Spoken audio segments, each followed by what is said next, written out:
Havas Voyage dépoussière l'image de l'agence traditionnelle. Dans son point de vente de la rue Cassette à Paris, les affichettes ne cachent plus l'intérieur des locaux, entièrement rénovés. En dehors du cadre et de l'écran digital, le reste de la vitrine est complètement vide, ouvert. On donne à voir ce qui se passe à l'intérieur de l'agence, que ce soit l'architecture, le design du point de vente, mais aussi les équipes, puisque concrètement c'est un travel planner qu'on vient voir, donc c'est important qu'on puisse directement avoir la vue et la transparence sur l'agence. Au-delà de cette architecture épurée, Havas Voyage a mis l'accent sur l'ergonomie et le parcours client, porté par les travel planners.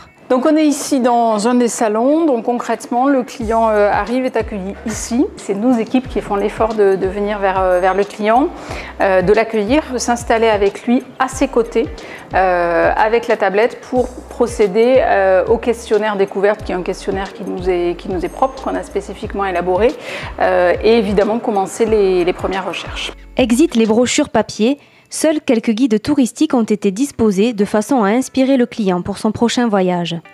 On n'a pas de brochure à leur fournir, donc tout de suite on prend notre tablette pour essayer de découvrir quel est leur besoin, pourquoi est-ce qu'ils ont franchi le pas de la porte, pourquoi ils ont besoin de la brochure, et on les amène à découvrir leurs besoins directement sur la tablette. Donc ça c'est le premier point d'entrée du digital.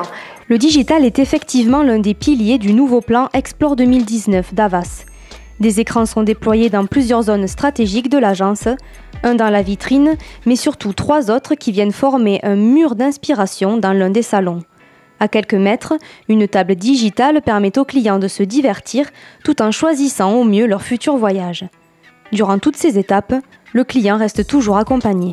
On a fait le choix de ne pas mettre de zone en self-care, puisque même la table tactile où le client est un peu plus actif et acteur, en tout cas de son voyage, elle ne va pas jusqu'à la réservation tout seul.